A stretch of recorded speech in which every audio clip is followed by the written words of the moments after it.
Sejam todos muito bem-vindos ao Anima Podcast, o seu podcast semanal toda segunda-feira. Oficialmente estamos dando o nosso pontapé inicial com o nosso primeiro episódio. E importantíssimo, especial demais para nós. Antes de eu apresentar a nossa convidada, deixa eu dar aqui as boas-vindas à minha rainha, minha esposa, linda parceira de vida. Que grande honra estar aqui hoje. Meu nome é Gabriela Castro, sou esposa do Dr. Tiago, mãe de 2 crianças autistas. E realmente é uma honra porque estamos com uma pessoa muito incrível hoje conosco, né?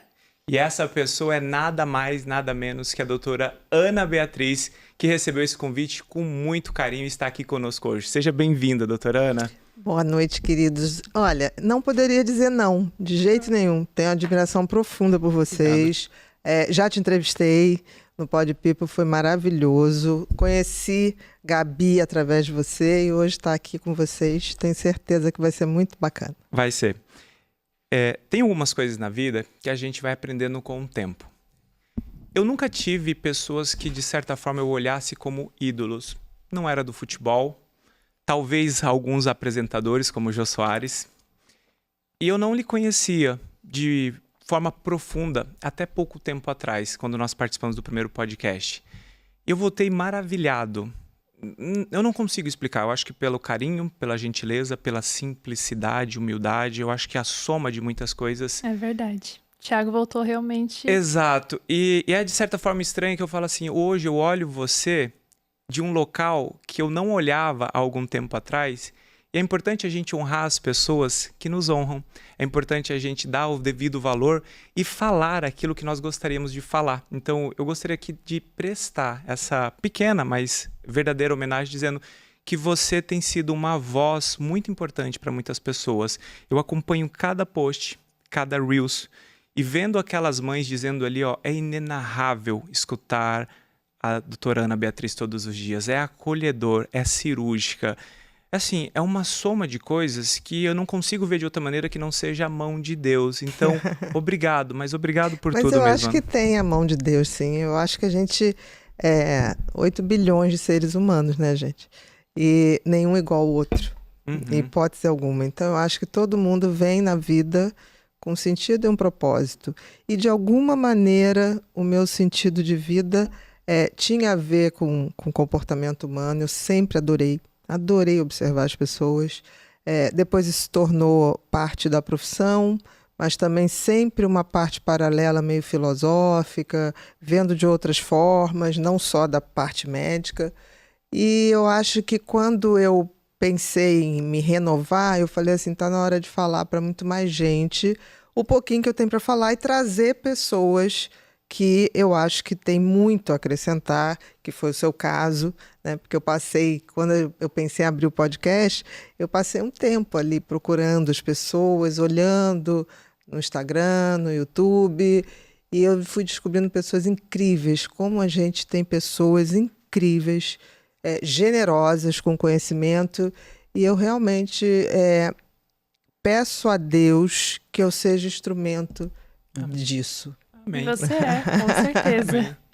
E é legal essa questão do Pod People, né, que é o seu podcast, que nós estávamos conversando como ele tem crescido, difundido, ajudado as pessoas. Mas para quem se recorda há pouco tempo atrás, a doutora Ana Beatriz não estava no Pod People, ela estava sendo entrevistada, participando de inúmeros eventos. E de onde sai essa ideia? Como começa tudo isso? Sabe, do dia para a noite ou foi algo mais planejado? Nunca foi planejado, nunca foi do dia para a noite. Eu fiz medicina, né, na UERJ, na Universidade Estadual do Rio de Janeiro, e desde o início, no 3º ano, eu assisti uma palestra do professor Oswaldo Said, e ele falava ser e estar consciente. Eu me lembro dessa palestra, assim, que não era nem ainda na época da psiquiatria, mas eu fui ver a tal palestra. E aquilo me deixou absolutamente fascinada quando ele começou a fazer a diferença do ser consciente e do ter consciência, que eram coisas diferentes, estados, níveis de lucidez e a coisa da tomada de consciência do ser humano. E aquilo me fascinou. Quando acabou a palestra, foi no início do 3º ano, eu fui atrás dele e falei assim, posso estagiar com você? Aí ele falou assim, mas como assim? Você ainda está na clínica? Eu falei, não tô, mas eu posso arrumar um horário. Aí ele, mas por que você quer estagiar comigo? Porque eu gostei do jeito que você falou sobre o ser humano, sobre o comportamento. Aí ele falou, tá bom, então me procura lá na psiquiatria, no ambulatório, no dia tal. E aí cheguei lá, achei que ia estagiar dentro do ambulatório. Nada, ele falou, você quer mesmo estagiar? Eu falei, quero muito. Ele me botou para estagiar com ele num hospital em Jacarepaguá, que eram 1.500 pacientes internos, assim, aqueles excluídos, aqueles jogados lá e que a família pouco aparecia. Muitos pacientes crônicos. E ali foi a maior escola que eu pude ter na minha vida. Que legal. E aí eu falei assim, ele falou assim, depois de 8 meses eu estagiando lá, ele um dia falou assim, vamos almoçar? Eu falei, vamos. Aí nós fomos almoçar e ele falou assim, você tem uma coisa chamada efeito xamã. Aí eu falei, o que é isso? Ele falou, efeito xamã é uma coisa que a gente não explica muito. Algumas pessoas têm, outras não têm. Por exemplo, eu não tenho. Ficou fácil. Não sou eu. Mas você tem. Eu vi aqueles pacientes que ninguém chegava perto, chegarem até você. Eu vi você contornar situações incontornáveis dentro daquele hospício, ele ainda falou assim. Eu vi você se divertir todas as vezes dentro dali. E eu me lembro que um dia estava muito calor e eu botei todo mundo na piscina. A direção ficou enlouquecida. Eu falei, não, gente, pode deixar, eu vou tirar um por um. A gente vai medir 5 minutos, aí sai. É 1000, né? Sim. Tinha que ter uma ordem. Sim. E aí, quando ele falou isso, ele falou assim, isso é muito bacana, você vai fazer uma carreira brilhante. Eu não entendi muito bem o que ele falava com isso. Saí dali, fui trabalhar, trabalhei em pronto-socorro, trabalhei em hospital, dando plantão. Comecei um consultório, que depois também um outro grande psiquiatra chegou para mim, olha, quando você se formar eu te empresto, eu tenho uma sala sobrando. Eu nem sabia como fazia. Como funciona isso? Que foi o Calbi Araújo, né, que já se foi. E aí eu usei a sala e comecei a atender do jeitinho que eu podia. E tirava dúvida com o Osvaldo, com o Calbi, eles sempre muito dispostos, assim. E aí chegou uma época que eu já estava tendo consultório, já vivia do meu consultório direitinho, dos plantões. E aí eu resolvi escrever um livro, que foi o Mentes Inquietas. Que foi o primeiro, todo mundo acha que... Que veio depois. Não, ele foi o primeiro mesmo. E aí ele ficou 1 ano, porque não tinha nenhuma editora que quisesse publicar. Eu sabia que era aquilo que eu tinha para falar, né? Que legal. E aí fui num Sem Censura, e lá tinha um cara que falou assim, Louis Frankenberg, que era um economista, ele estava lançando um livro dele que era sobre economia. E ele falou assim, vai lá na minha editora, porque você fala muito bem, você escreve do jeito que você fala? Aí eu falei, não sei, mas posso tentar. Aí eu levei o livro, assinei um contrato, que na época era terrível mesmo o contrato, eu jamais assinaria aquele contrato hoje. Ele era unilateral. Exatamente, não era um contrato, né? Era um distrato para mim, um contrato para lá. Eles. Aí eu só sei que, mas eu estava super animada, levei o livro. Faz parte do processo. A gente tem que estar animado, né? E levei o livro do Mentes Inquietas e o cara olhou e falou assim, isso aqui não tem pés nem cabeça, isso aqui não vai vender. Isso... Mas é o que eu tenho, você falou que eu podia escolher o tema, eu escolhi. Aí ele, não, vamos fazer o seguinte, leva isso embora e vamos fazer um sobre compulsão de compras. Eu falei, não, mas esse está pronto. Aí ele falou, não. Aí eu falei, e naquela época não tinha essa coisa, eu tinha assinado o contrato, tinha um com eles, não tinha digitalizado, nada disso. A sua cópia. A minha cópia estava em casa. Aí eu falei, posso ver o contrato? Aí ele falou, pode. Aí pediu lá. Um cara muito arrogante, um cara que fumando charuto na minha cara, jogando bafo de charuto na minha cara. Deselegante. Totalmente deselegante. Mas eu ali quietinho, eu falei, bom, se só tem essas 2 cópias, se eu rasgar aquela cópia, acabou. Eu tô livre. E foi isso que eu fiz. Tá Quando brincando. ele trouxe, eu falei, deixa eu só dar uma olhada. No que foi dar uma olhada, eu rasguei. O homem ficou enlouquecido. Ainda peguei o zipo dele, né? Aquele isqueiro que estava acendendo o charuto e queimei. Que sensacional. O homem mandou chamar o segurança. O segurança e fala, bote ela daqui pra fora. Aí eu falei, não, pode deixar, eu tô indo. Aí o segurança fazia assim, eu não vou nem lhe tocar. Eu falei, não precisa, eu tô indo, não tem problema. Ele falou, você nunca mais entra no mercado de livro. Você nunca mais, eu não sei o que. E ele era inglês. Sim. E eu falei, ok, não tem o menor problema. Aí quando eu cheguei em casa, eu falei assim, puxa Deus, obrigada, você me libertou, né? Ele não podia me processar nem nada, porque ele não tinha nem a prova. Aí eu parei e falei assim, mas agora eu vou publicar esse livro. Aí eu tinha um Peugeotzinho, 205. Eu tenho até medo de perguntar os anos, o ano que isso aconteceu mais ou menos. Isso, olha, o Mentes Inquietas foi lançado em 2001, mas isso tudo vinha acontecendo desde o final de 1999, 2000. Então ele ficou ali parado esse tempo. E aí eu vendi esse Peugeotzinho, fui numa gráfica, eu falei, quantos livros dá para fazer com esse dinheiro? Literal. Aí o cara, olha, dá para fazer 5.000 unidades. Aí eu falei, tá bom. Então fiz. Não tinha noção de nada, gente. Porque assim, hoje, quando alguém lança um livro, se faz 1.000 cópias se você espera alguma coisa do livro. Se vende.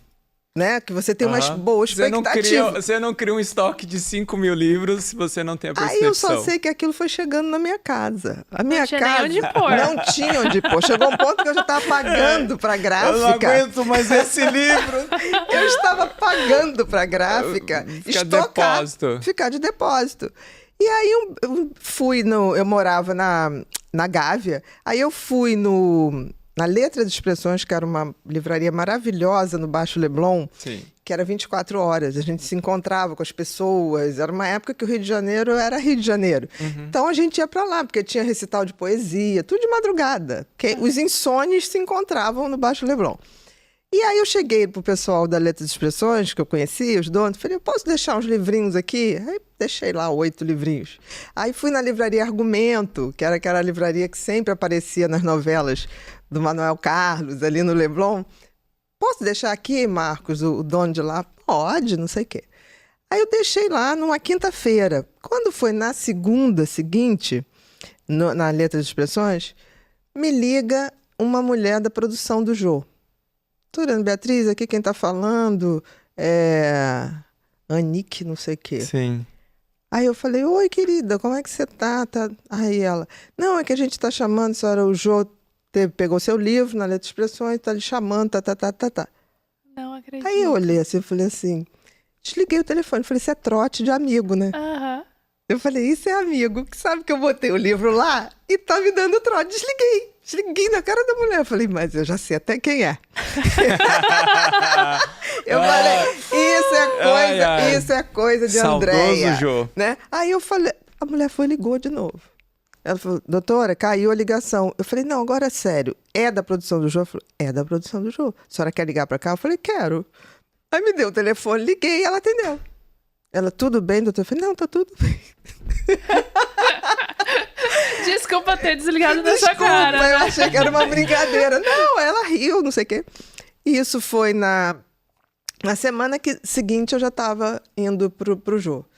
E aí, eu vou te dizer uma coisa. Eu não tinha noção do que era fazer um Jô.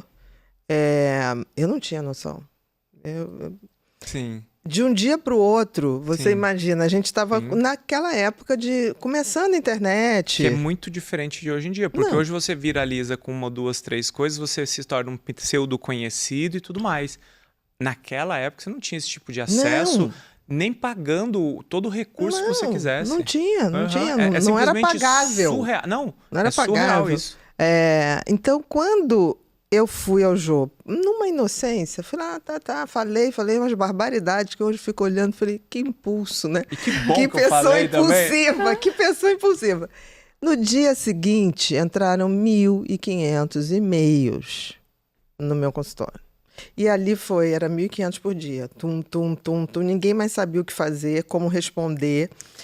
Foi uma loucura. O livro começou a vender, aí o cara da gráfica, tipo assim, vamos fazer uma coisa, eu vou fazer uma sociedade com você para entregar esses livros. Eu fiz uma sociedade com o dono da gráfica, nem sabia. Aí, 15 dias depois do programa do Jô, uma editora me procurou e falou, olha, vamos fazer isso organizado, porque você não tem distribuidora. Eu falei, não tinha nada. Eu, na realidade, não tinha nada.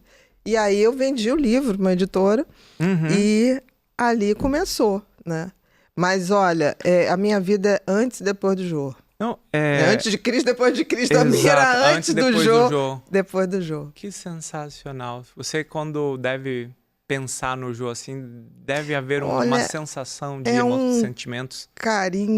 É um carinho, é uma coisa assim que eu consigo relembrar às vezes a gargalhada do Jô, o sorriso do Jô, a educação do Jô Soares. E o homem mais cheiroso que eu já vi na minha vida. Perfeito. Nunca descobri qual perfume que ele usava, que ele não falava. Incrível. Mas o que é interessante de você trazer essa história é que não existe do dia para a noite. Até aconteceu, porque você estava pronto e porque você plantou. Mas você vendeu o seu Peugeot. As pessoas não querem dar um pequeno passo para trás para conquistar absolutamente nada.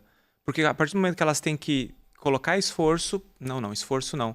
Imagina você vender o seu veículo, né? Depois disso, não só vender o seu veículo, você vendeu o seu veículo e foi colocar lá na livraria. Se não tivesse colocado na livraria, se não tivesse vendido o veículo, a Ana Beatriz com certeza não seria o que ela é hoje, porque não teria esse efeito borboleta, né? Não, com certeza. Você está falando uma coisa, eu noto isso, assim, como as novas gerações, eles têm medo de voar, né? Se arriscar. É inacreditável, porque chega uma hora que... Sim. É que nem o filhote de águias. Chega uma hora que ela tem que jogar ele para ele voar. Né? Ele tem que voar. Sim. Mas eu vejo isso. As pessoas não querem abrir mão de nada, né? E eu acho que, principalmente pelo que nós vamos comentar aqui hoje, você viveu uma fase da psiquiatria que não é a mesma psiquiatria de hoje em dia. Claro que em todos os momentos a gente precisa de psiquiatras bem informados para as dores do momento. Há 30, 20, 15 anos atrás, nós percebemos um padrão psiquiátrico muito mais daquele no hospital psiquiátrico, o doente mental, não dá para socializar, isso aqui... Crônico, né? Isso aqui é um problema, o esquizofrênico, o bipolar descontrolado, enfim. E você agora está num momento que é completamente diferente, que são os transtornos de personalidade, os transtornos de ansiedade, o uso de medicação, o uso compulsivo de algumas medicações... O que a Ana Beatriz olha e vê e que pode falar para as pessoas que viveu esse processo todo? Olha, eu tive grandes mestres, né? O Oswaldo Said foi um, Carlos Alberto Costa Silva foi outro. E eles diziam uma coisa que eu vejo que era já moderna, né? Eles falavam assim, psiquiatria é uma especialidade ambulatorial. A internação não é a regra, é a exceção.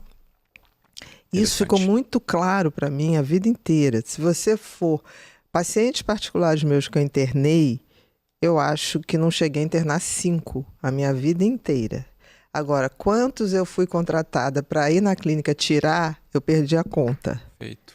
Né? Então eu acho que de alguma maneira, tanto que eu chegava nas clínicas particulares, eu nunca fui bem vista pelas clínicas particulares, porque em geral... Você tirava o paciente? Eu ia lá para tirar. E o porteiro falou, mas a senhora vem tirar quem aqui? A gente vai perder dinheiro com a senhora. E eu, muito cedo, eu fui buscar alternativas. Então eu falei assim, gente, não é possível. Se o remédio não faz efeito, tem que ter outras coisas. Sim. Então foi aí que eu fui buscar a neuromodulação, a estimulação magnética transcraniana, o neurofeedback, a estimulação por corrente contínua. Então isso é uma coisa que a gente já faz no consultório há quase 20 anos. E que nos Estados Unidos é muito comum. É que no Brasil ainda ele está engatinhando. Não, no Brasil tem uma coisa que as pessoas não sabem, são contra o que não sabem. As pessoas adoram falar contra o que elas nem sabem o que significa. Então, muitas vezes, colegas falavam assim, isso aí é modismo. Quando eu comecei a tratar 20 anos síndrome atrás, de pânico, por exemplo, na época era chamado de síndrome de pânico, com paroxetina. Era uma resposta maravilhosa. E aí, os amigos falavam assim, a Bia agora inventou uma doença nova. Aí, ó, agora tá surfando na doença nova. 10 anos depois, todos aqueles que falaram isso, estava todo mundo falando a mesma coisa. E eu já estava, tipo assim, quero saber agora de compulsão alimentar. Já estava no topiramato.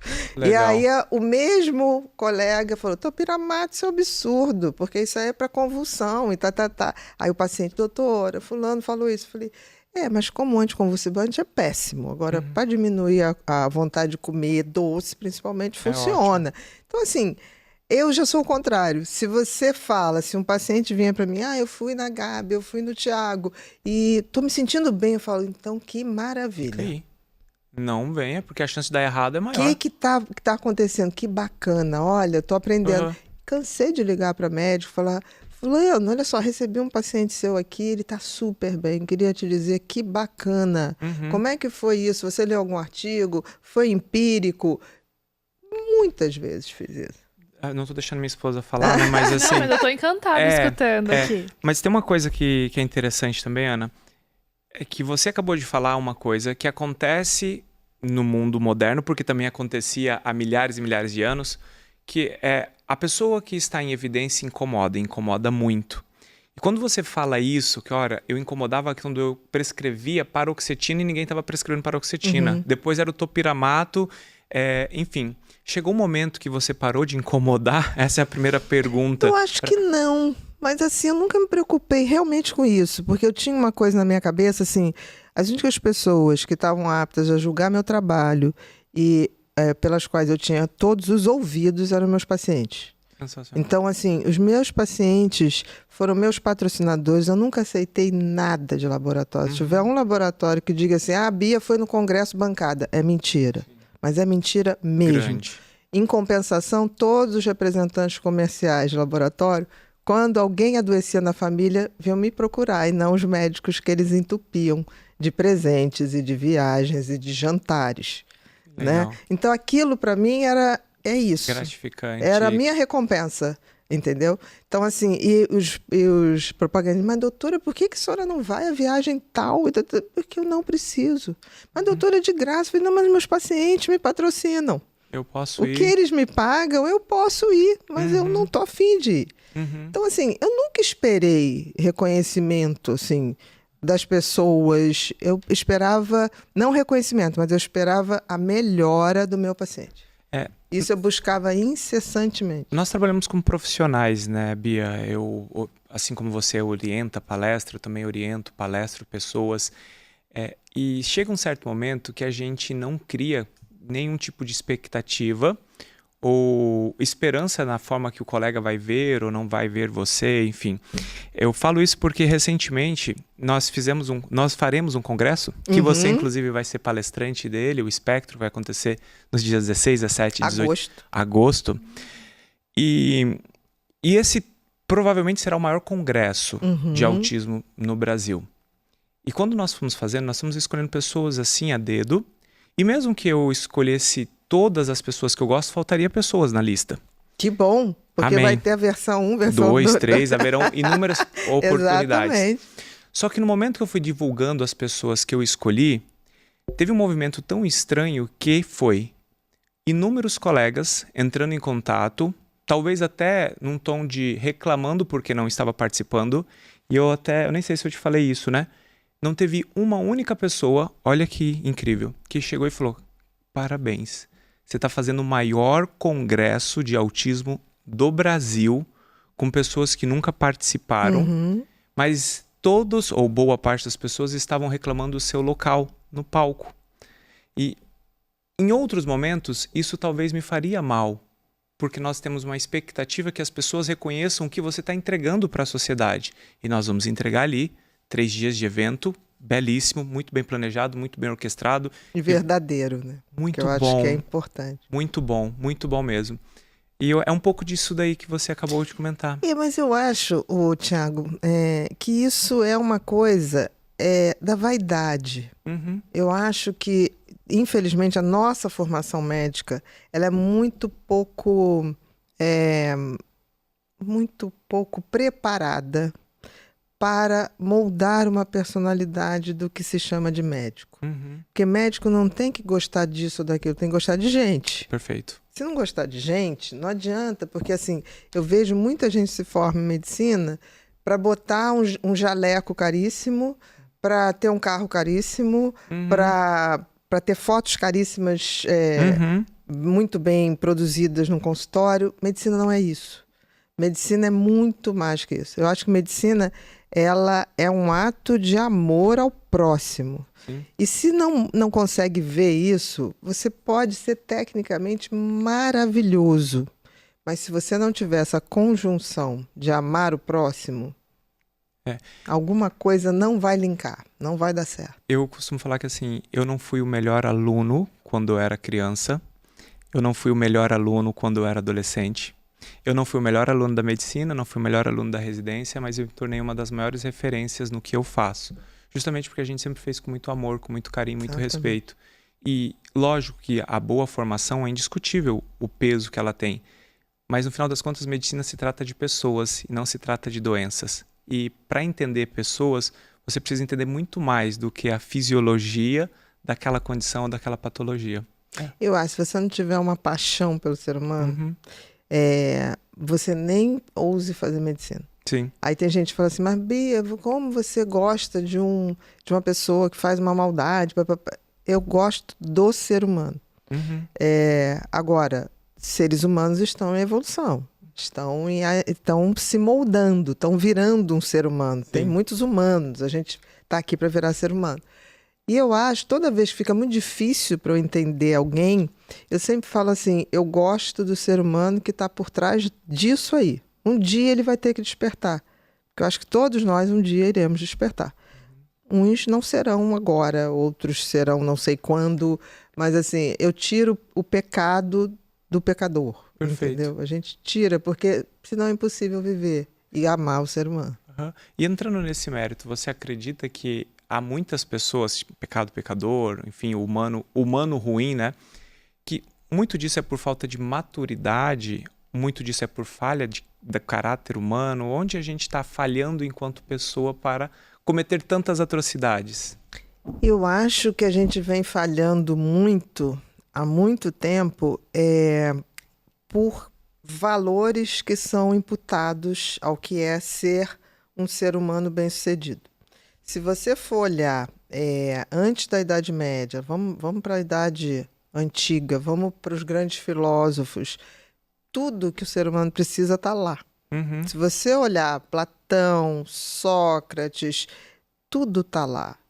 Epiteto, Epícoro, tudo está lá. Mas assim, tão claro do que é um ser humano. O que aconteceu é que, infelizmente, a gente teve uma Idade Média que as pessoas, porque o filósofo era o médico, o filósofo era o professor, era o matemático. Com a Idade Média, a caça aos cientistas, e quase que Galileu se foi nessa história, separou a ciência da espiritualidade, que foi pior ainda. Então se criou uma abertura que para nós médicos ficou pior. É como se, tipo assim, não podia mais fazer ciência ou pensar filosoficamente ou cientificamente, porque de fato podia custar a vida. Aquilo podia ir para a fogueira, literal. Sim. Então houve uma separação dessa constituição espiritual do homem com essa questão do entendimento do funcionamento das coisas, da ciência. Isso foi uma coisa horrorosa, né? E que infelizmente aconteceu. Quando a gente vem para a Idade Moderna, quando a gente vem para os tempos contemporâneos, de vez em quando a gente vê algumas pessoas tentando reunificar isso, que é a grande solução que a gente tem, reunificar a espiritualidade com a ciência e não separar. E hoje eu estou vendo um movimento que eu acho belíssimo, que é a filosofia está se tornando pop. E isso foi uma coisa que eu não pensei que eu viveria para ver, e estou vendo. Né? A Lúcia Helena Galvão, que eu adoro, admiro demais, ela conseguiu transformar a filosofia numa coisa pop. E a Lúcia Helena é a pessoa mais simples, mais tranquila, mais generosa que eu conheço. Tem pessoas que falam assim, você é generosa. Eu falei, não conhece a Lúcia Helena. Que legal! E isso, eu acho que está dando uma moldada na vida. E não sei se vocês vão reparar isso, Tiago. Quando eu abri o podcast, eu tinha muito noção qual era o público de Instagram, né? E Face. Quando a gente abriu o podcast, abrindo, assim, para todas as vertentes, a gente foi notando que o público do YouTube é muito diferente do público do Instagram. O público do YouTube, ele quer conhecimento, ele quer aprofundar. Sim. O público do Instagram quer, tipo assim, você sabia? Doses homeopáticas de prazer. Não estou criticando nada, mas é muito interessante. Pessoas que acontecem no Instagram necessariamente não irão acontecer no YouTube. E pessoas que acontecem no YouTube necessariamente não vão acontecer, né? É muito difícil você ter as duas vertentes. E isso também é muito bacana quando acontece. Sim. Porque fala para um público muito amplo. E eu acho que você vai notar isso no podcast. O podcast é uma coisa que o público ele quer mais. Acho que até mais fiel, mais comprometido. Ele quer profundidade. Ele quer profundidade. Entendeu? Ele quer mais interação. E isso me deu um ânimo muito grande. Porque assim, quando a gente vê, que eu vejo todo mundo falar, porque a juventude não quer isso, não quer aquilo. Não, ela quer, mas não tinha espaço para ela querer. Sim. E não tinha formas de oferecer isso para uma juventude que é rápida, que quer as coisas de forma mais simples, sem profundidade. E o YouTube eu acho que é isso, porque ele tá à palma da mão daquele adolescente, daquele adulto jovem. É muito bacana essa questão do movimento em busca da filosofia, do passado. E eu acredito que o catolicismo tem muito a ver com isso, né? Então nós percebemos algumas figuras, principalmente digitais. No caso, há pessoas também, como você comentou, perdão, como é que é o nome da sua amiga filósofa? Lúcia Helena Galvão, professora Lúcia Helena Galvão, é maravilhosa. Perdão por não saber quem é. Não, mas então, que honra minha poder estar te dando Eu já anotei aqui para pesquisar exatamente. sobre ela. Vocês vão amar. Ela é do Rio? Não, ela é de Brasília. Mas vamos trazer ela. Mas ela está rodando aí o Brasil, já teve agora no início para as comunidades brasileiras de Miami. Que bacana. Ela está fazendo uma coisa maravilhosa e merece. E isso muda o mundo. Ela merece todo o sucesso que ela está tendo e muito mais, porque isso faz bem pra gente. Não tem a menor dúvida. Que legal. Bom, meu amor, você tem o que para nos pontuar, falar? Porque assim, eu tô com um monte de pergunta, mas eu quero ser gentil e educado, porque senão eu tô aqui sendo de tanto conhecimento, tanta informação, tô encantada aqui com a sua história, muito doutora. Obrigada. Já, como a gente disse, né, já era encantada pela senhora antes, mas olha, que grande história, né? Que diferença você tem feito na sociedade. E pode fazer as perguntas, porque eu tô aqui, ó. Minha esposa, ela é assim, eu arrumo cada confusão pra ela. Eu falei, olha, nós vamos assumir um podcast. Quando? Daqui uns dias. E tá bom. E quem vai ser o seu co-host? Meu co-host vai ser o meu amigo, o Dr. Júlio, que é um colega que me conhece há 15 anos, eu estudei com ele. A gente tem uma história de vida assim muito bacana, porque ele era frentista de posto de gasolina. Que legal. Eu ia estudar com ele no posto de gasolina, levava comida para ele, eu trabalhava em farmácia, assim, é uma história muito bacana. Então a gente é muito próximo, muito íntimo, né? E do nada, eu não convidei ele como bom TDAH que eu sou. Eu esqueci de convidar. Tava na cabeça. Sim, comprou as passagens. Tava na cabeça, eu comprei passagem, comprei tudo. Eu falei, amor, nós vamos no podcast da doutora Ana Beatriz, você vai ser entrevistada por ela, né? E o Júlio vai entrevistar comigo, enfim.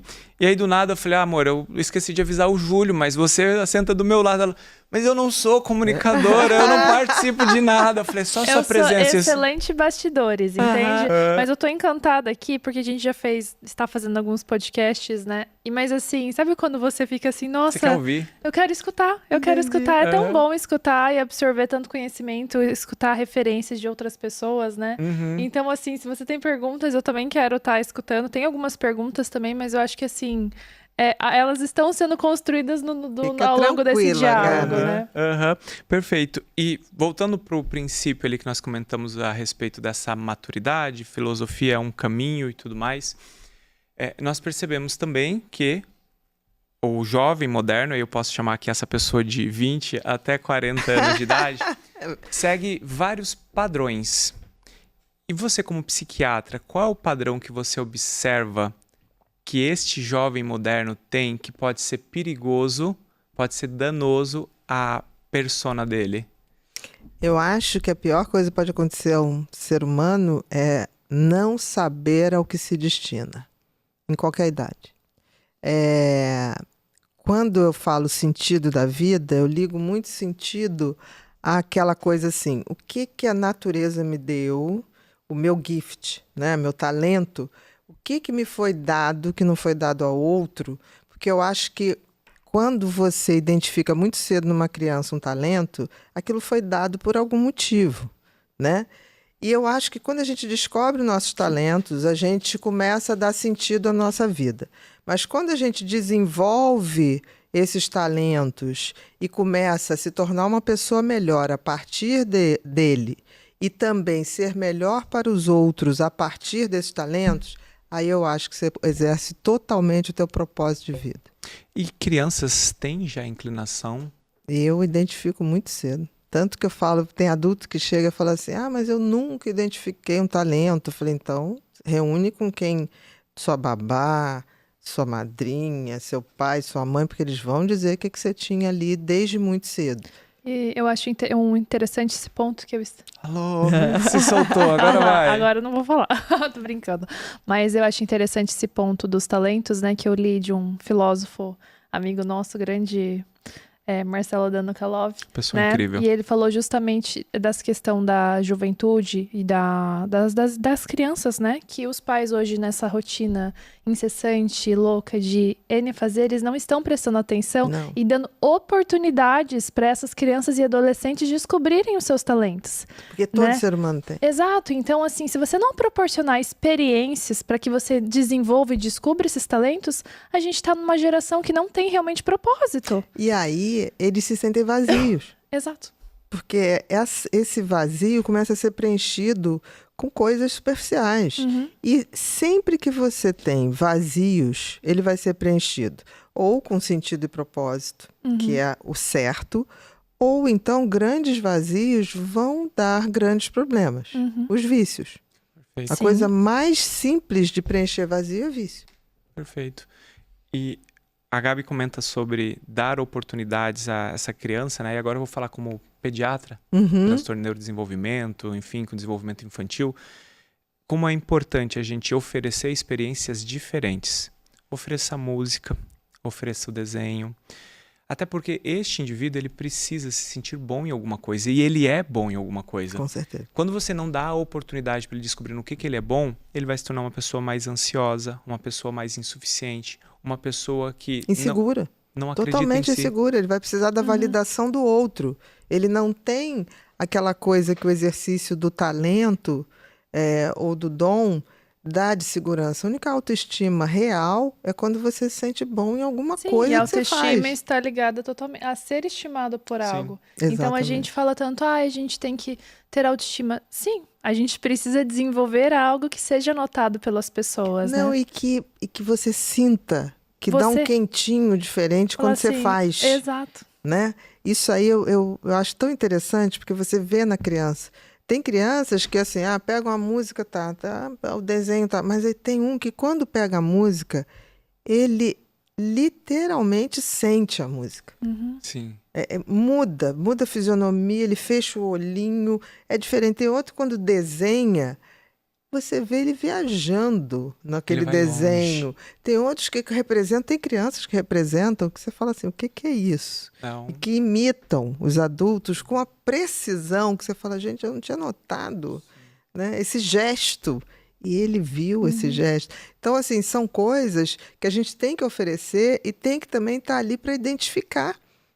Assim, ele ali é melhor. É bom. E o importante, principalmente para quem tem mais filhos, é saber que os filhos são absurdamente diferentes. Totalmente. Mesmo criados na mesma casa, não com as mesmas orientações. Né? Jamais. Individualizar a criança, né? Porque cada criança vai ter uma predisposição. E essa comparação que às vezes muitos pais fazem, querendo colocar cada criança no seu quadrado, né? Como se assim fosse uma fórmula mágica engessada nesse sentido. E não existe. A gente pode criar da mesma forma e ter que realmente identificar os talentos de cada uma. Isso é maravilhoso, você tá falando. Imagina o quanto cruel é um irmão ver o outro irmão conquistando algo naquilo que ele é bom e ele não, e os seus pais falando ali, olha, tá vendo, seu irmão conseguiu, seu irmão venceu. É cruel. Isso é cruel. Isso é cruel, isso é de uma crueldade, né? E eu sinto, assim, essa coisa eu acho que quando uma criança tá emocionalmente desregulada, e as crianças têm muitos, os autistas mais ainda, mas as crianças também, né? Sem ter o autismo, elas se desregulam, porque o cérebro ainda é muito imaturo. Aí o pai, hoje eu estava falando que a gente tem que acolher, esperar passar aquele descontrole emocional para depois a gente, numa hora mais propícia, falar sobre o que aconteceu, mas não na bronca, mas ensinando como fazer, fazendo, né? Porque a gente tem que fazer para dar o exemplo. Sim. O pai moderno, ele tem que entender que falta tempo, ok? Falta. Eu entendo que ele terceiriza muito, não porque ele é ruim, ele terceiriza porque ele não tem possibilidades, eu entendo isso também. Mas que ele tem que estudar um pouco sobre a criação de filhos. Hoje é necessário. Porque em outrora, aquele conhecimento era transferido da avó que tinha 10 filhos para a mãe que tinha 7. A mãe tinha a irmã que tinha mais 7. A soma das duas irmãs davam 14. E você ia tendo uma troca de experiência culinária, afetiva, amorosa. Ou seja, você vive equações que alguém já viveu e alguém resolveu de alguma outra maneira. Hoje em dia, não. Hoje em dia nós temos famílias que vivem em pequenas contingências ali, um filho, quando tem um. Muitas vezes não tem primo, se tem primo mora longe, e aí estão tentando criar as crianças à base do instinto. E no instinto não vai funcionar, porque instinto é para sobreviver, instinto não é para educar. Exatamente. É importante entender de temperamentos, é importante entender de linguagens de amor, é importante entender de camadas da personalidade, é importante entender sobre o cérebro. Da intervenção, né? Quando deve ser. Como eu me conecto com essa criança? Olha, quando a criança está desregulada, você não vai se conectar. Mas de jeito nenhum. Você vai acolher. Quando a criança está emocionalmente estável, agora é a hora de orientar. Ali ela vai aprender. Sim. Eu acho até interessante te perguntar, doutora, porque eu vejo muitos casos em que, às vezes, os pais querem levar a criança para buscar uma ajuda profissional, uma criança pequena, e, na verdade, tem que arrumar a base. Às vezes, é os pais que precisam do tratamento antes mesmo da criança, né? A coisa mais difícil, eu sempre digo o seguinte, ter filho é um investimento de longo prazo, para a vida toda. Então, assim, tem que saber se quer ter. Porque a maioria dos casais que eu tratei, eu falava assim, vocês querem ter filho? Todo mundo tem. Se você perguntar para vários casais, falar assim, por que você teve filho? Porque estava na hora. Porque isso não é a resposta. Porque, assim, eu entendo que hoje o tempo é limitado, mas a escolha de ter filhos é uma escolha. Você quer ter esse desafio? Porque ter filhos é você... dar o seu melhor para que uma nova geração se forme, porque você investe numa coisa que vai ficar e você vai embora bem antes. Então é um investimento não só na tua vida pessoal, mas na humanidade. Mas as pessoas não têm essa noção. Nós somos incentivadores das pessoas terem filhos, mas filho não é para todo mundo. Sim, mas eu sou incentivador de deixar muito claro. Você tem noção? É isso. E não estou falando negativamente, porque eu acho até uma tarefa linda. Linda, né? E eu acho que é uma das tarefas que te dá maior aprendizado na vida. Talvez não tenha outra coisa que te dê tanto aprendizado. Sim, isso é verdade. Eu falo que é a segunda coisa mais difícil no mundo. A primeira é se manter estável dentro de um casamento. Então hoje falar assim, não, mas não, porque filho, ele é parte de quem você é. E as pessoas não entendem que o casamento também é parte de quem você é. E não entendem que aquela outra pessoa ela é diferente de você. E amar, se manter dentro de um casamento é sobre o quanto você está disposto a abrir mão. Não tanto que você se sente feliz, amado, cuidado nesse processo. E se o outro pensa dessa maneira, ele também vai abrir mão de justamente aquilo que você quer. E aí dá tudo certo. Então eu falo que a segunda coisa mais difícil de fazer atualmente é se manter, cuidar de filhos.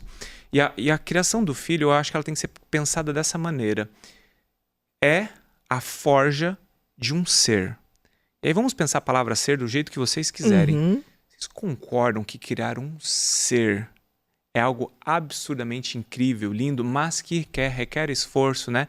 Nietzsche falava isso, né? Para fazer nascer uma estrela cintilante, é necessário um verdadeiro caos. Haverá desconforto, haverá menos sono, haverá mais problemas, você vai ter que deixar o seu trabalho.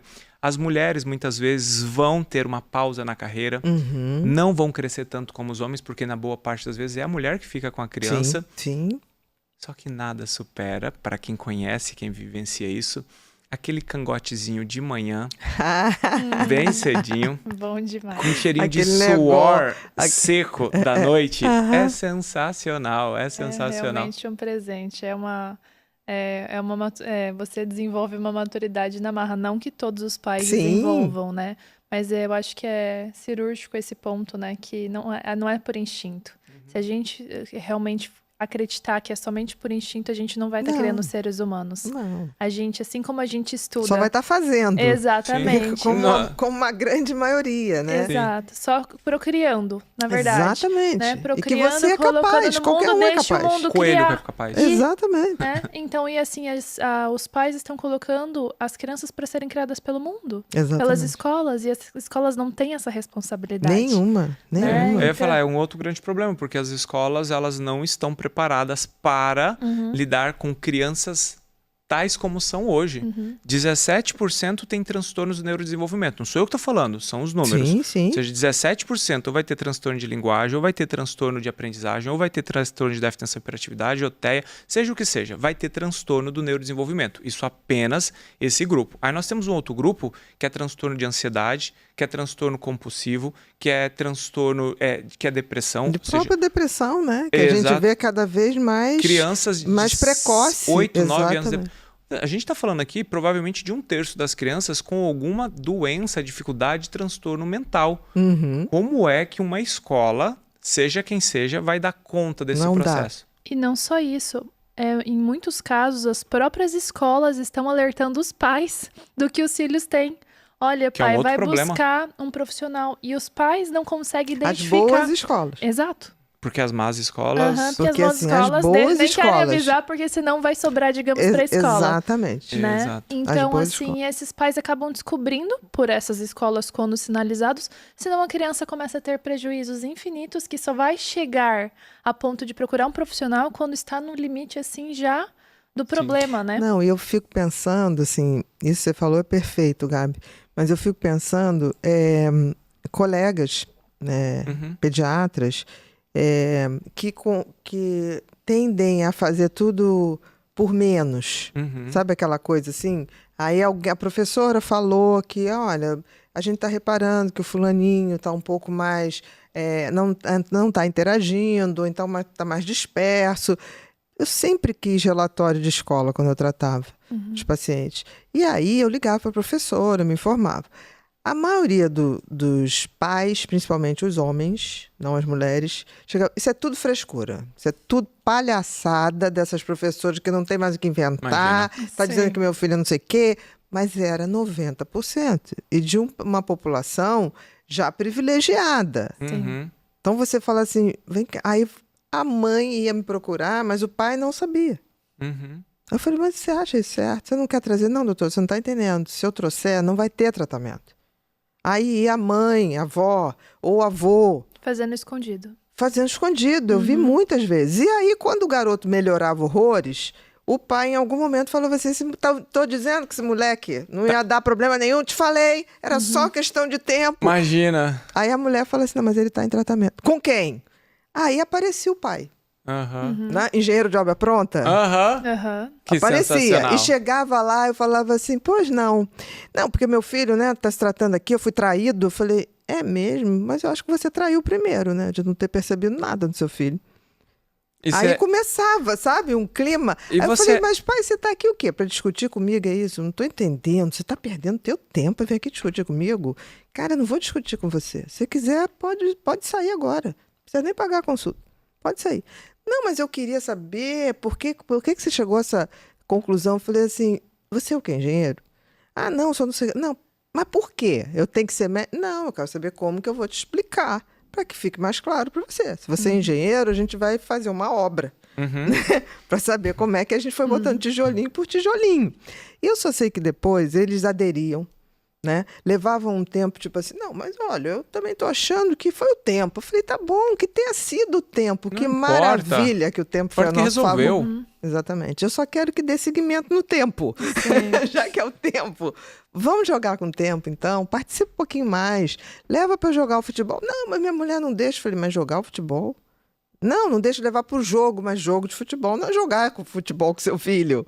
Quer levar, claro. Você quer levar o guri pra ficar sentado na arquibancada lá, Imagina, enquanto você toma cerveja e vê naquele futebol. jogo do Corinthians Como você lotado, imagina? com aquela criança. Pra chegar a fazer 1-0 no máximo, esses jogos de ninguém vai. Exatamente, eu falei, você vai levar. Se você jogar futebol com ele hoje, com 14, 15 anos ele vai querer ir com você. Exato. Mas não pense que você vai agora. botar ele nas suas costas, um bebê, e que você vai fazer ele ser corintiano. Não vai acontecer isso. Não vai. Então, assim, os pais eram bem mais resistentes. Eu acho hoje que essa geração, ainda que muito medrosa, muito insegura, mas eu vejo pais mais participativos. Assim, Aos poucos. Sim. eu vejo, mas eu vejo também grandes problemas. Eu já concluo essa parte do participativo, mas é que eu fiquei aqui com uma boa cabeça inquieta, pensando no que você falou lá atrás de rasgar o contrato. Olha lá onde eu tô indo. E agora você falando ali que pega o seu dinheiro e vai embora. Você tem boas histórias assim de consultório, tipo, olha... Olha, eu sempre paguei para as pessoas irem embora para não brigar com ninguém. Que coisa. Paguei, sempre paguei, faço questão, não tem problema. Olha, sou uma pessoa que sou tão predisposta a ser feliz, Thiago e Gabi, que se eu tiver que pagar para ser feliz, não tem problema. Não tem, eu pago. Sabe? Tipo assim, vendo o carro, tá bom, vai. É isso. Que legal. Eu não me apego. Eu me apego às transformações que eu estou disposta a fazer. Sim. As melhorias que eu quero a cada etapa me tornar uma pessoa melhor. Isso eu tenho total apego. Eu quero morrer, eu digo isso para todo mundo, eu quero que Deus me dê o privilégio de eu morrer lúcida, né? E batalho para isso, para eu poder ter a minha passagem muito tranquila. Eu tenho certeza que eu vou morrer sorrindo. Não tenho a menor dúvida. Quem estiver presente não vai ver uma cena trágica, porque eu tenho certeza que eu vou ver uma infinidade de coisas boas me esperando. Que sensacional. Isso é uma coisa que eu peço todo dia a Deus que eu seja merecedora. Então, assim, eu me apego a essa pessoa que eu quero ir lapidando. Sim. O resto... É que você paga uma conta muito alta de ficar ali vivenciando... Reverberando as coisas do dia a dia. Porque Só lhe tem fazem gente mal. que quer brigar, né? Tem gente que gente tem que prazer. quer brigar. Tem gente que quer ser dono da razão. Mas quer brigar. Aham. Por que querer ser dono da razão? Chegar e falar assim, olha, eu penso assim, assim. Ok, vai ter meu respeito. Democraticamente vai ter meu respeito. mas Agora é assim, não, eu não concordo. Quer vencer no Eu não grito. acho. A pessoa já vem com 4 patas. Eu não vou. E você não acha que isso aumentou infinitamente mais com o digital? Que a gente tem muita gente... Isso é um fenômeno né? das redes sociais. Concordo com porque você. hoje em dia tá todo mundo querendo cancelar todo mundo, ser o alarde de todo mundo, aí chega pessoalmente não tem a mesma coragem. Não tem. Aham. Eu digo, meu avô dizia uma expressão que eu adoro, é tudo cagarola. Cagão com cirola, cagarola. E é maravilhoso isso, porque assim, eu noto esse tipo de movimento. E eu fico triste porque isso me dá certeza que, de alguma maneira, com toda a tecnologia, nós ainda estamos na idade média do respeito pelo outro. Sim. Né? Por quê? E eu acho assim, a idade média, as redes sociais trouxeram o nosso lado pior na frente. Acho que agora está começando a tender um equilíbrio. Porque eu me lembro que as pessoas falavam assim, Bia, você entrou para esse negócio de rede social? Ridículo isso. Você vai se prestar. Eu falei, olha só, você não entra por quê? Aí a pessoa respondia, porque é uma porcaria, não sei... Se você não for lá, fizer alguma coisa bacana, vai continuar só sendo um cenário de porcaria. Não adianta você ficar falando mal se você não dá opção. As pessoas não têm opção, vão escolher porcaria. Então, se você acredita que tá tão porcaria, faça alguma coisa que seja melhor. O seu melhor. Pode não ser melhor para muita gente, mas faça. Isso é muito cômodo, né? Dizer assim, não vou porque é uma porcaria. Não faço porque é uma porcaria. Tá, e aí? São engenheiros de obra pronta. Sim. E o que acontece hoje nas redes sociais é que a gente tem essas pessoas que ficam assim, mas você não falou isso. Você prepara um corte de 50 segundos. Sim. Só para despertar, chamar a atenção para que a pessoa, se tiver interesse, ela vai se aprofundar, ela vai no YouTube, ela vai começar a te demandar conteúdo. Aí a pessoa fala assim, não, mas isso está errado, isso está aquilo. Gente, então faz. Nós estamos num território livre. As redes sociais são um território livre. Deu voz a muita gente. Faça. Eu acho o seguinte, querendo ou não, a sua rede social é a sua casa. É a sua casa. Eu não vou entrar na sua casa e cuspir no chão. Eu não vou entrar na sua casa e derrubar as coisas no chão. Eu tenho que ter respeito na sua casa. Então, eu sou uma pessoa que eu sou incapaz. Eu entro, se eu gosto, eu aplaudo, eu comento. Se eu não gosto, ok. Eu não preciso ser mal educada. Eu não preciso ir na casa do outro e cuspir no chão. E eu acho interessante que as pessoas acham que a gente tem que concordar com tudo, né? Então, assim, as pessoas se esquecem que no meio antes das redes sociais existem amizades, tudo, e você não vai compactuar com todos os valores, com todas as vertentes 100%. de uma pessoa. Senão a gente não vai ter amigos, não vai ter relacionamento com as pessoas. E hoje eu vejo um alarde muito grande. A pessoa falou isso, pegou um corte de uma conversa, de um diálogo. De 3 horas. Exatamente. Nossa, parei de seguir. Ok, não precisava nem falar, né? Só sai, vida que segue. Não deixa de seguir. Fica quieto e vai embora. A gente não quer vocês aqui, vai embora. Por que não sai? Aí você vê que não é para melhorar o conteúdo, não é nenhuma intenção, é para agredir. Com certeza. Entendeu? Então eu acho que tem pessoas que estão muito amarguradas, que estão muito perdidas no sentido do que deu sentido e propósito da vida dessas pessoas. Porque eu acho que quem tem sentido e propósito não gasta tempo. Não tá preocupado com isso. Maltratando alguém. Não tem sentido. Mas talvez seja a única dose diária que aquela pessoa tenha de pequena satisfação, porque ela é tão nada que ofender às vezes gera nela um comportamento de prazer. Então, quando eu ofendo nas redes, quando eu ofendo em casa, quando eu ofendo na rua, quando eu ofendo a moça que nos serviu água, sou bruto, sou arredio, isso libera um pouquinho de dopamina e ela fala, pronto, eu vou sair. Você está falando uma coisa, tem um estudo que eu adoro, que é o estudo da inveja, né? A inveja, que é muito diferente do que as pessoas pensam que inveja é aquela coisa que é inocente. Não é. A inveja, se eu te invejo, eu quero o seu lugar. E acredito que eu não estou no seu lugar porque você tomou o meu lugar de direito. Mesmo que eu não tenha feito nada para estar no seu lugar. Não vendi o livro, não fui colocar na agenda carro, lá. Não vendi o carro, não fez nada. Mas tudo bem. Então, assim, todo invejoso, ele tem um funcionamento cerebral disfuncional. Na hora que o objeto da minha inveja está sofrendo, dispara o sistema da recompensa. Então, a pessoa que de fato tem prazer em ver o outro se dar mal. Aí você fala assim, isso é uma coisa generosa? Não. Isso é muito patológico. Isso é quase um comportamento narcisista. Sim! Pezinho ali. Mas aí a gente colocando... São doses, né? São doses, mas a gente vive numa sociedade que estimula o individualismo como filosofia dos tempos modernos. O que é o individualismo? Eu tenho que me dar bem, nem que seja por cima de você. Vale qualquer tática para que eu me satisfaça. Se eu tenho uma sociedade que faz esse tipo de valor, e aí esse valor tá no cara que não paga o condomínio, mas tem uma BMW estacionada no teu vizinho. Isso já aconteceu muito em prédios que eu morava. O cara não paga 6 meses. E a gente está fazendo cota extra para poder bancar ele. Mas ele está com Mercedes, está com BMW. Nada contra, eu acho que ele tem todo o direito de ter o carro que ele quiser, mas não fica devendo o coletivo. Exatamente. Porque prejudica todo mundo, entendeu? Então, as pessoas vão perdendo esse tipo de senso que é de respeito. Então, eu acho que grande parte dessas pessoas que estão ali agredindo, no fundo, é um cérebro invejoso. São pessoas vazias, são pessoas... sei lá, pequenas. É difícil falar, medir pessoas. É complicado, complexo. assim, mas são pessoas que acham que elas teriam aquele lugar mesmo. O que eu acho que tem lugar para todo mundo. Ninguém precisa tirar lugar de ninguém. Mas eu acho que isso também se dá pela geração, e a gente volta do que a gente conversou no início, né? Sobre a questão de propósito, tudo. As pessoas estão tão envolvidas hoje nas redes sociais, buscando somente o que o outro tem e não o que eu tenho. Exatamente. Né? Esse é um assunto bom. Hã? Esse é um assunto bom. Que elas só ficam buscando realmente, elas só conseguem focar no que elas não têm.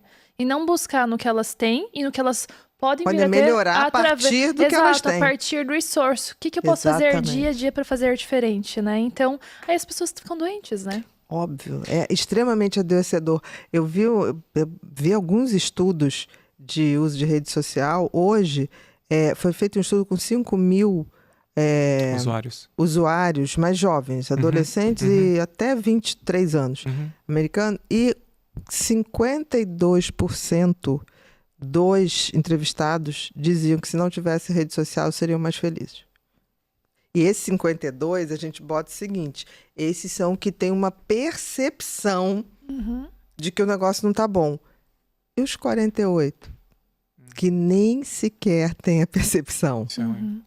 Eu acredito que não para todos, mas para um grupo pequeno de crianças, quando se tornarem adultos, eles vão olhar para o celular, eles vão ter nojo de celular. Assim como nós temos nojo hoje, alguns de nós, né? Nojo do cigarro. Sim. Que viu que seus pais morreram, que seus avós morreram. E morreram mal, né? Sem feios, angustiando ali. Ele vai olhar para o seu avô, e já está acontecendo hoje, tá?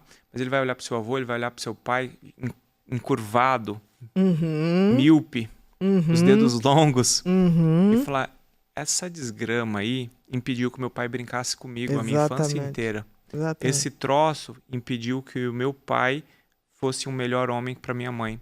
Era aí que estava a pornografia, era aí que estava toda a distração. Que vinha tudo, né? Eu acredito que um grupo de crianças boas, no sentido boas, que estão sendo privadas das telas hoje, que estão resgatando os valores, que tem muito pai dedicado à leitura, a ensino, à disciplina, à ordem, à religião, à busca de entender o que é o ser mesmo. A gente percebe esse movimento e nós estamos fazendo isso com o nosso filho, nós acreditamos que é através dele que nós conseguiremos também mudar uma geração, ele pode mudar uma geração, eles vão olhar com muito ranço do celular, eu acredito, tá? Eu acho isso maravilhoso, eu acredito nisso também, porque assim, torno a dizer, a gente está vivendo a Idade Média em termos de redes sociais. Depois da Idade Média veio o Iluminismo, virão novos tempos. A rede social que a gente hoje conhece, daqui a 10 anos não será mais essa. Será outra. E acho que muito melhor. Que a gente vai ficar mais seletivo. Nós não vamos aceitar ser consumido por qualquer porcaria, de qualquer forma, de qualquer jeito. Ou então, os que aceitarem, aí estariam naquela margem de se perderam no vício. Como a gente veio da década de 80... eu me lembro, eu perdi amigos por overdose de cocaína. Perfeito. Todas as gerações tiveram seus pesares. Sim. Quem não se perdeu e se regenerou, se tornaram pessoas muito ativas em ser uma voz em relação a isso. Isso é importante. Você vê que a minha geração, por exemplo, tem pavor de cocaína. Pois é, porque eles perderam... Porque a gente pegou que era o que abria a porta para doenças, para um sexo sem qualquer segurança, né? Porque... Eu me lembro que a primeira vez que eu atendi um dependente químico de cocaína no consultório, um cara forte, assim, e ele chegou para mim e falou assim, oi, doutor. Eu falei, oi. Aí eu falei, você quer um cafezinho? Ele falou, não. Achei aquilo estranho. Aí ele falou, desculpa, doutora, eu não queria lhe magoar, mas eu vou resumir minha história começando pelo cafezinho. Eu não tomo cafezinho porque se eu tomar um café me dá vontade de fumar. Eu não fumo, porque se eu fumar, dá vontade de beber. Eu não bebo, se eu beber, eu vou cheirar. E depois disso, tudo pode acontecer. Que coisa. Aquilo ali me deu impacto. Do que falei, cara, o que é uma dependência? Ele já não tinha o menor controle na vida. Né? Então, eu acho, assim, todas as gerações, eu me lembro, a minha geração era a coisa do cigarro e da cocaína. Eu acho que essa geração já é o vape, já é esse cigarro que também é complicadíssimo. Que parece inofensivo. Parece porque só, tem cheirinho bom, né? Sim, cheiro de não incomoda tanto, né? Exato, é como se fosse o cheiro o problema, né? As pessoas estão perdendo a noção já do vapor. Assim, total. Tem gente fumando dentro da empresa e acha que é normal. Sim. Porque ainda existia uma restrição maior com a questão do cigarro, principalmente com o coletivo, tem né? gente que fuma na tua cara. Sim.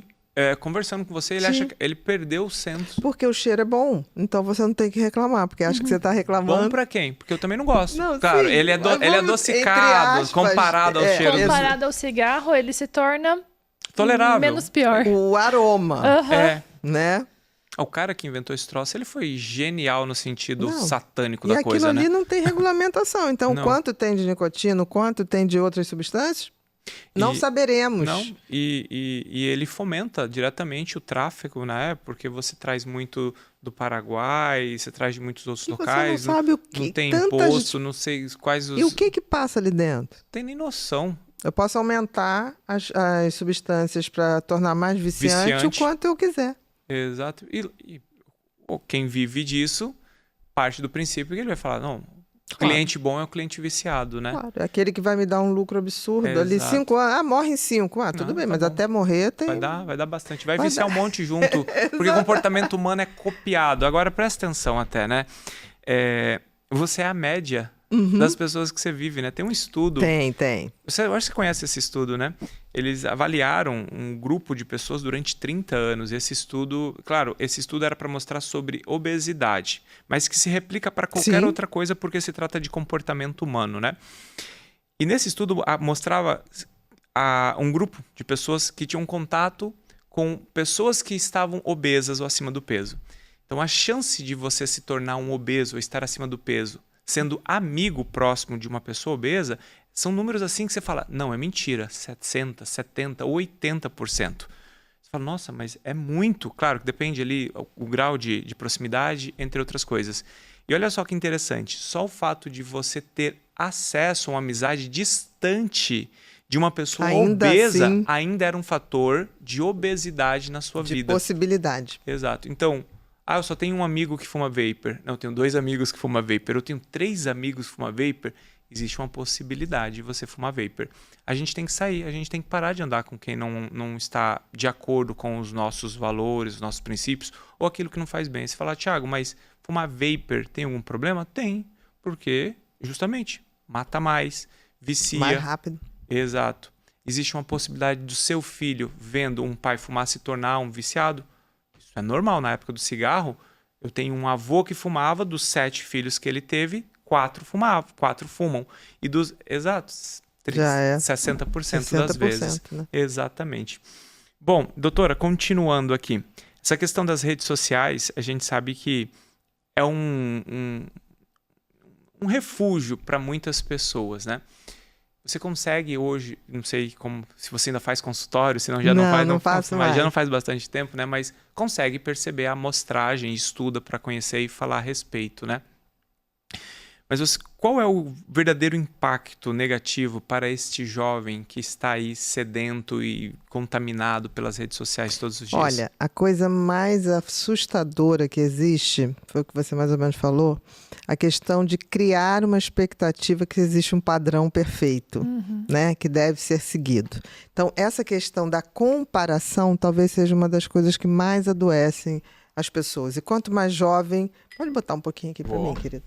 Quanto mais jovem, menos estrutura eles têm para fazer o filtro, para ser seletivo e falar assim, não, isso aqui ali faz bem para o cara, mas não faz bem para mim. Né? Quanto mais jovem, mais influenciável você é. Né? Até 25 anos, o nível de você fazer esse tipo de manipulação é muito mais fácil. Né? Porque o lobo frontal ainda está muito... ali em desenvolvimento. Então, a gente tem que ter essa noção. Eu acho que a pior coisa que acontece, e isso eu já tenho observado, eu pedi toda a minha equipe lá do podcast, toda vez que um influencer morre, eu falo, pesquisa. Aí eles, olha, tem possibilidade de ter sido suicídio. Falei, tá bom. Quantos nós tivemos? No primeiro semestre do ano passado, a gente contabilizou 8. Assim, que chegou... a ser divulgado. No segundo semestre do ano passado, 12. Então, você vê que é uma coisa que está adoecendo dentro desse universo. Porque a comparação, quando é feita dessa forma desumana, de criar padrões inatingíveis para todo mundo, tipo assim, você é bem-sucedido com este padrão. Se você não se encaixa nesse padrão, você cria a frustração. E a frustração vem... ansiedade. A ansiedade crônica vem a depressão. Então, assim, esse eu acho que é o grande desafio, tanto que já tem países, estados americanos que começam a restringir, de fato, o uso de rede social, dependendo das idades. Em alguns países asiáticos é proibido, Uhum. é crime, é cadeia, a criança ter acesso a aplicativos celulares, enfim.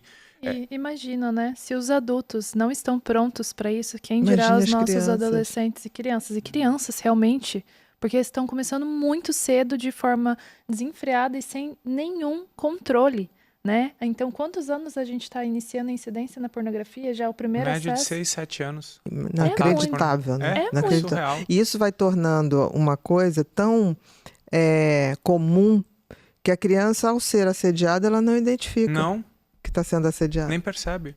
Porque é o senso de normalidade. Exatamente. Tem uma coisa que é uma das cenas mais caóticas que nós presenciamos e ninguém se escandaliza dela. É você entrar num restaurante, nem na hora do almoço, porque na hora do almoço, pelo menos o horário do almoço é o horário do almoço. É pós-janta, às 10 horas da noite. Ou seja, a criança não tinha que estar no restaurante às 10 horas da noite. Aí aquele grupo de crianças de 2 a 7 a 12 anos, todos com o seu tabletzinho segurando ao lado. Isso ali é um assassinato coletivo e ninguém está percebebendo, ninguém está falando nada. Por quê? Porque estão anestesiados. A gente está dopando as nossas crianças. E o pior é quando, inclusive nessas reuniões, nessas confraternizações, estar junto, são várias crianças com tablet e elas estão juntas, elas não estão criando sinapses, relacionamento, brincando. E os pais acabam cedendo a isso para justamente ter uma tranquilidade. Mas até que ponto? Mas tem como ter tranquilidade diferente. Com Por exemplo, certeza. dia dos Reis é um dia que eu faço festa lá em casa. E eu tenho 4 sobrinhos netos, né? Todo mundo quer se divertir, tudo bem. Eu contrato recreador, mágico, e acaba que todo mundo participa, tá? Lógico. Os adultos ficam mais encantados do que as crianças. Sim. E é muito bom. Então, assim, dá pra gente fazer Lógico isso. que dá. Aí reúne os amigos, tipo assim, todo mundo quer curtir. Ok, então vamos ver um bom recreador. Mas ali, né, do nosso lado. Bia, eu posso Porque falar... não vem o recreador que a gente deixa na mão. A gente tá ali, tá junto, né? Eu posso falar como pai e não agora como médico. Houve a necessidade de muito tempo, muito esforço. Hoje eu tenho um menino de 8 anos que ele estaria ali sentado lendo um livro durante 1 hora, 2 horas, enquanto a gente está aqui. E que provavelmente pediria licença para ir ao banheiro, ou se fosse beber água, ele fala, posso beber água? Então, aquilo que muito vale, muito custa. Só que as pessoas não estão... Acham que isso foi assim, né? Exato. Sim. Pagando o verdadeiro valor para terem crianças funcionais, educadas e que vivem sem telas. Aí eu vou falar como pai de uma criança autista que era nível 3 de suporte, cheio das suas dependências, suas necessidades e dificuldades, que evoluiu e funciona super bem. E que agora o nosso pequenininho com 1 ano e 3, 1 ano e 4 meses, seguirá o seu caminho, seguirá o caminho do irmão. Eles vão brincar, vão ser felizes. E você é contra as telas? De maneira nenhuma. Eu adoro assistir um filme com meu filho. A gente estoura uma pipoca, senta do lado. Vamos assistir um filme que a gente vai ficar conversando a semana toda.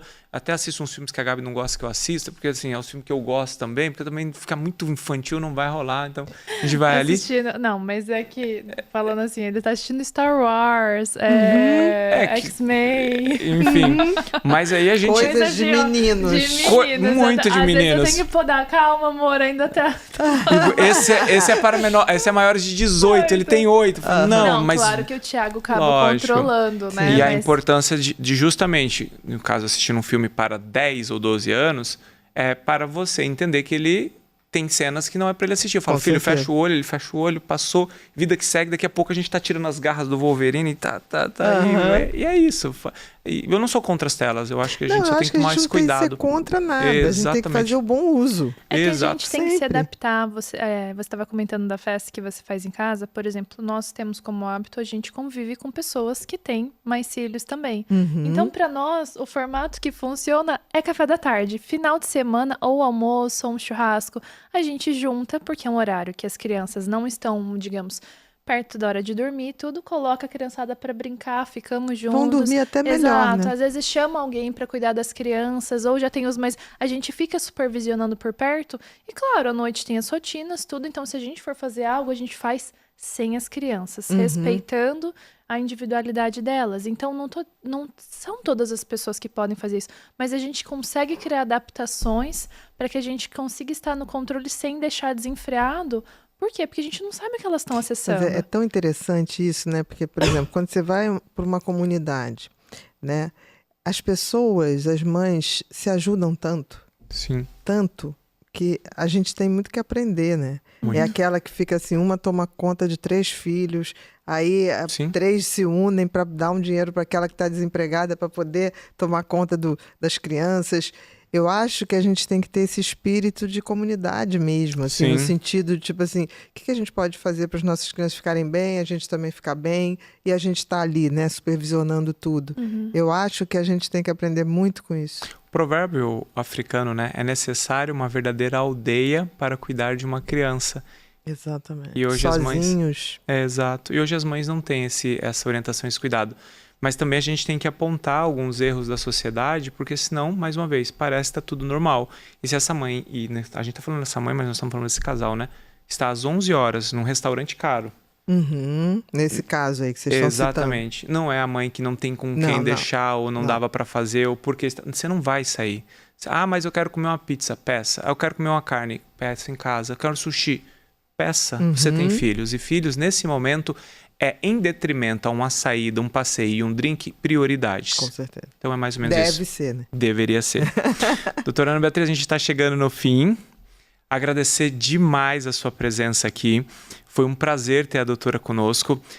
Nós já temos apoiadores aqui, então deixa eu também agradecer ao IEPS, que é o Instituto de Ensino e Pós-Graduações, que ensina muito sobre transtorno de déficit de atenção e hiperatividade, transtorno do espectro autista, fala sobre terapias específicas como terapia cognitivo-comportamental, né? Quem sabe um dia eles convidam, chamam a doutora Ana Beatriz para ser coordenadora e vai ser a pós mais vendida que vai ter lá. Enfim, mas realmente... Olha, o curso de vocês tem que dar formação bacana para terapia ABA. Ah, não tem a menor dúvida. Sim, com porque certeza. a gente é muito carente no Brasil.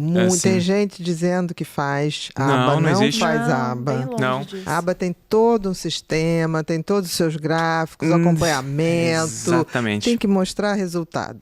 A coordenadora do curso de ABA do IEPSIS é que eu sou o dono, tá? Então, o patrocinador é também Não, mas a gente tem que patrocinar a gente. Exato. Eu acho corretíssimo. É a doutora Daniela Canovas. Ela é, talvez, se não a maior, uma das maiores BCBA, que é o certificado mais alto que tem sobre análise de comportamento aplicada. Foi para os Estados Unidos, tem chão, ou seja, é o analista coordenador que sentou no chão, fez horas de terapia, fez mestrado, fez doutorado, fez especializações específicas com os maiores nomes da ABA do mundo, não do Brasil. Então, assim, é muito bom Depois isso. eu quero o nome dela. Me interessei. Ela é realmente uma pessoa incrível. É Daniela Canovas. Canovas. Exato. Vou te passar. Enfim, então agradecer aqui o apoio do IEPSIS. Do IEPSIS. Agradecer a companhia absurda que essa mulher tem e faz. Foi uma honra, uma delícia. Passou rápido, né, Gabi? Passou, Isso é bom. super. Quando o dedo de prosa é bom, como se diz em Minas, sim, foi vai uma rápido. conversa, como eu disse no início, eu estava só em observação, porque estava adquirindo tanto conhecimento, né? Depois a gente conseguiu fazer mais trocas, mas um prazer imenso, Meu doutora. também, pode ter Continue esse certeza. trabalho. Com certeza você tem feito a diferença na vida de tantas pessoas. Você tem vários fãs lá em casa, principalmente. A tia Ju, que hoje está com as nossas verdade. crianças. Tia Ju, vou falar tia Ju, um que beijo ela enorme. está pedagoga das crianças, uma pessoa maravilhosa e ela é louca por você. Que então, bom. ó, Agradeço a tia Ju, né? Pra gente poder estar aqui. A tia Ju tá cuidando das crianças. Literalmente isso, tá dormindo em casa hoje. Então, muito obrigada, doutora. Foi um prazer Eu que imenso agradeço, estar agradeço com você mesmo. hoje. Teremos outras vezes. Vamos. Com certeza. E eu acho que eu já falei no início, tanto que eu a respeito, o quanto carinho, o quanto eu gosto da sua vida, eu me alegro quando eu te vejo feliz. O problema é que você está feliz o tempo todo. Então eu estou me alegrando muitas e muitas vezes. Que coisa boa, mas eu tenho profunda admiração também Obrigado, pelo seu querida. trabalho e pela maneira que vocês criam seus filhos. Amém, De amém. verdade. Querida. Bom, senhores e senhoras, nos vemos todas as segundas-feiras, às 20 horas, no AnimaCast. Anima Podcast, ainda estou pegando o nome aqui, faz parte do Saúde. processo. A Gabi fala. Faz a chamada, então. Não. Então voltou aqui para mim. Fechamento. Exato. Nos vemos todas as segundas-feiras aqui no Anima Podcast Saúde, sempre às 20 horas. Já clique aqui, assina o sininho. Eu nem sei como é que faz aqui, doutora Ana Beatriz, mas vai clicando nos botões. Se inscreve no canal, aperta o sininho para receber todas as novidades. E se você gostou, passa para as pessoas. Maravilha. Um grande abraço, gente. Tchau, tchau. Tchau, tchau.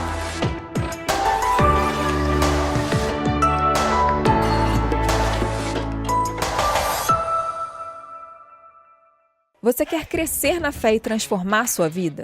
Então precisa conhecer a Comunidade Anima, uma plataforma de formação católica com conteúdos que fortalecem você e sua família. Tem acesso a aulas exclusivas, resumos em PDF e encontros ao vivo com Kênia e Bertaldo. Fortaleça sua fé, transforme sua vida. Inscreva-se agora, comunidadeanima.com.br.